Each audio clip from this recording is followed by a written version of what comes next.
Hello, this is Catherine Donahue, and here's my Cognitive Linguistics Disorders on-call notebook. So I'm going to pause here. Here's my paragraph explaining how this is appropriate for diverse clients. And then I have 5 domains. I've chosen attention, memory, executive functioning, arousal and orientation, I combined into one, and visual spatial processing. So for attention, I have an attention questionnaire and a rating scale. And then here are my activities. This one is a paragraph with comprehension questions, and it can be done online through readtheory.com, where the client can get adaptive texts, and their progress will be monitored with a nice little graph. Here's another one. Find difference in some pictures, some activities using the alphabet, and if the support is needed of the visual cues, they can have that. A word scramble. A more complicated one with money, like after the piggy bank, count up, and after spending, count down. Color by number, and this can be done while playing music in the background or otherwise causing a distraction to the client. Another paragraph with comprehension questions, and the client can be asked to highlight selected words for divided attention. Here are the comprehension questions for that one. And then some activities of repeating numbers or finger tapping, so I'll pause that. And then finally some mental math activities. And one of them can be done for severely impaired clients. Next I have memory with the GPCOG screening test. Not necessarily that page, but the second page. And some other memory impairment screens, MIS, the mini-cog, which is, I guess, let me see, some of the other parts of that one, like the rating scale. And also an everyday memory questionnaire. So for memory, I have picture recall activities.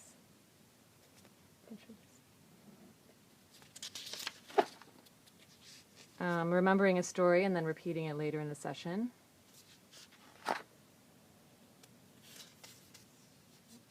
Word retrieval activities. Here's a different type of word retrieval activity. Remembering names for faces, so it can be used with the Guess Who cards, not necessarily all of these at a time. Using cards, and then some chaining, let's see, forward, backward chaining, maybe for sending a text message.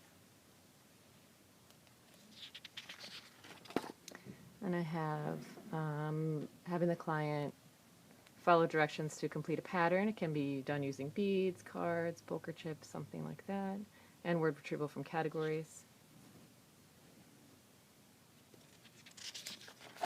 And then I have summary activities. Here's a printout of the PQRST method, more for a school-age child, and then a sample textbook page that could be used, or a couple pages from a health textbook, which is found online.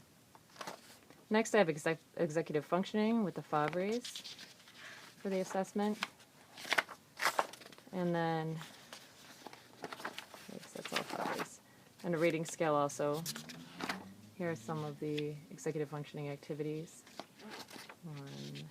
This is shopping with a certain amount of money. Different games. This can be done as group activities. Self-monitoring. And on the back also it has another one. And then planning routines, planning a morning schedule, and then I left some blank for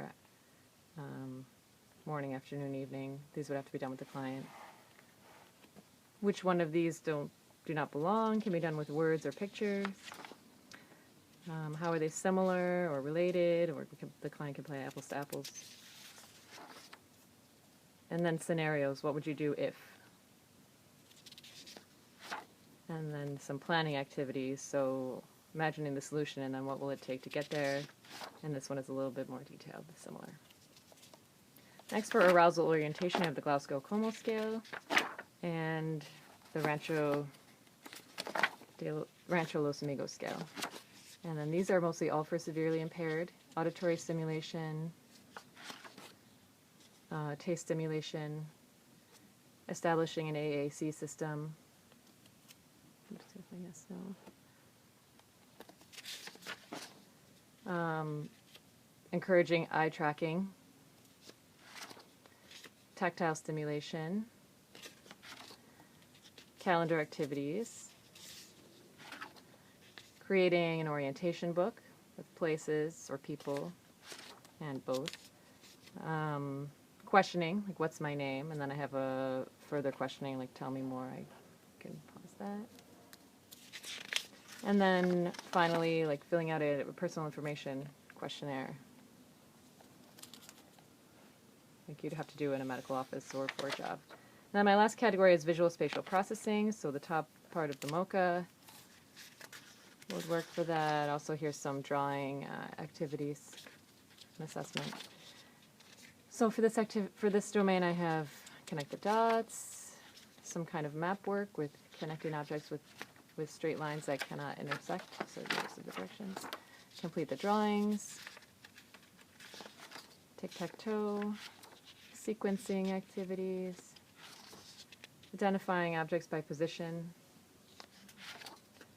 pointing out pictures and in the greater picture, drawing faces. So obviously this one they can be given one face on a larger scale as necessary. Bingo.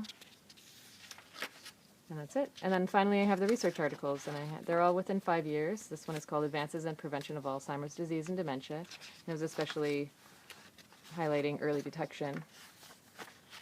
This one is related to childhood onset epilepsy and how they are at risk for cognitive disabilities. Repeated stress, this one was a little scary, and it really relates the stress to the biological and mental biological link. And then I have guidelines for prevention and treatment of cognitive impairment in the elderly. And here, this one is nice because it gives a lot of suggested websites and talks about exercise. And then finally, vascular cognitive impairment and dementia. So it's about the risk factors for vascular incidents and prevention. And that's it. Thank you very much.